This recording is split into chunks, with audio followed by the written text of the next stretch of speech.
આપણે વિદ્યાર્થી મિત્રો સાપેક્ષ અને નિરપેક્ષ બે ગરીબી રીતો માપવાની રીતો જોઈ। એમની અંદર સાપેક્ષ ગરીબીની આપણે વાત કરી કે ભાઈ એમની અંદર તુલના થાય છે। સપોઝ માની લો કે એ વ્યક્તિ છે 10,000 કમાય છે, બી વ્યક્તિ છે 20,000 કમાય છે, તો બી વ્યક્તિના સાપેક્ષમાં એ વ્યક્તિ છે એ ગરીબ છે। તેમાં સી વ્યક્તિ 30,000 કમાતો હોય તો સી વ્યક્તિના સાપેક્ષમાં એ અને બી બંને કેવા થયા? ગરીબ। તો હવે આપણે જોઈએ ભારતમાં ગરીબી।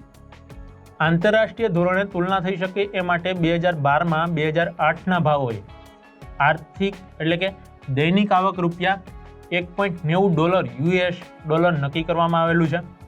ગ્રામીણ ક્ષેત્ર ભારતની અંદર ગ્રામીણ ક્ષેત્ર હોય તેમાં વ્યક્તિ દીઠ એક મહિનાની અંદર એ 816 રૂપિયા જો હોય એમની પાછળ ખર્ચ થતો હોય કરી શકતા હોય તો એમને ગરીબીની રેખા નીચે જોવામાં આવે છે। અને શહેરી ક્ષેત્ર માટે 1,000 નક્કી કરેલું છે। તો 5 વ્યક્તિ પ્રમાણે આપણે વાત કરીએ તો ગ્રામીણ ક્ષેત્ર માટે એક કુટુંબ દીઠ 4,080, જ્યારે શહેરી ક્ષેત્ર માટે 5,000 આવી રીતે નક્કી કરવામાં આવેલું છે। એટલે કે $1.90 નક્કી કરી અને આ ગરીબીના ધોરણને વિશ્વ સ્તરે આપણે માપી શકીએ છીએ।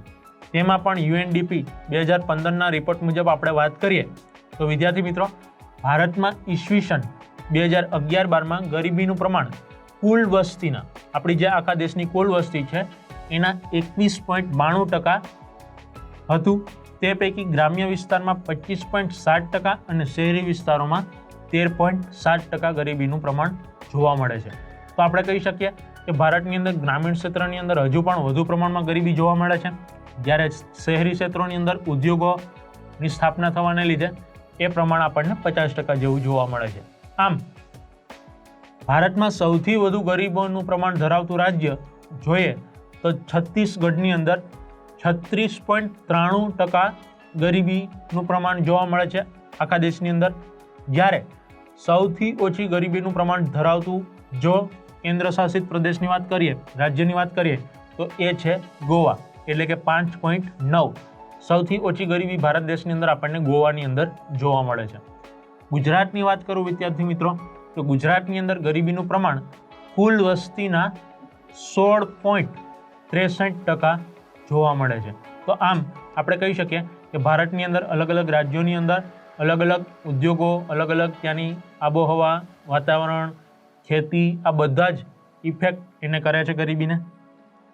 આમ ભારતની અંદર બે ક્ષેત્રો પડે, એટલે કે એક ભારતમાં ગ્રામીણ ક્ષેત્ર અને બીજું ભારતમાં શહેરી ક્ષેત્ર। તો આ પહેલું જોઈએ આપણે ભારતમાં ગ્રામીણ ક્ષેત્ર।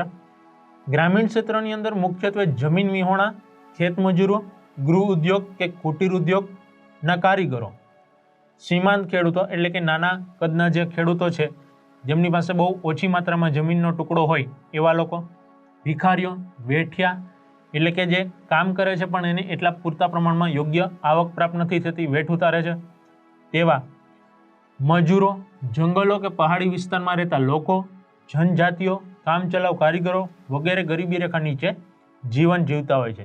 તો આ થયું ગ્રામીણ ક્ષેત્રની અંદર ગરીબીનું પ્રમાણ। જ્યારે ભારતમાં શહેરી ક્ષેત્રની આપણે વાત કરીએ તો મુખ્યત્વે કામચલાઉ મજૂરો, બેરોજગાર અને દૈનિક શ્રમિકો એટલે કે જે સતત કાયમી નથી પણ કામચલાઉ છે, તેને કામ હોય તો બોલાવવામાં આવતા હોય, નહીં તો એને બેરોજગાર રહેવું પડે છે। જે દૈનિક શ્રમિકો છે, દરરોજનું કમાય છે અને દરરોજ ખર્ચ કરે છે એવા શ્રમિકો, અને ઘણા બધા ઘરોની અંદર, મોટા ઘરોની અંદર નોકરો હોય છે, રિક્ષા ચાલકો, ચા નાસ્તાની લારી ગલ્લા કે હોટલના ઢાબા પર કે ઓટો ગેરેજમાં કામ કરનાર શ્રમિકો, ભિક્ષુકો વગેરે ગરીબી રેખા નીચે જીવન જીવી રહ્યા છે। તો આ તમામ લોકો માટે સરકાર છે એના દ્વારા ઘણા બધા પ્રયત્ન કરવામાં આવે છે, એને પૂરતું બેઠકનું ભોજન મળે, કેલેરીવાળું ભોજન એ પ્રાપ્ત કરી શકે, પોતાના શરીરને યોગ્ય પોષણ આપી શકે, એટલા માટે તેમને BPL કાર્ડ કાઢી આપવામાં આવે છે અને યોગ્ય ભાવની દુકાન એટલે કે વ્યાજબી ભાવની દુકાન ત્યાંથી એને અમુક માત્રામાં અનાજ, કઠોળ, ખાંડ, ઘણી બધી વસ્તુ, કેરોસીન આવી બધી વસ્તુ આપી અને ઓછા ભાવે એમને સહાય કરવામાં આવતી હોય છે।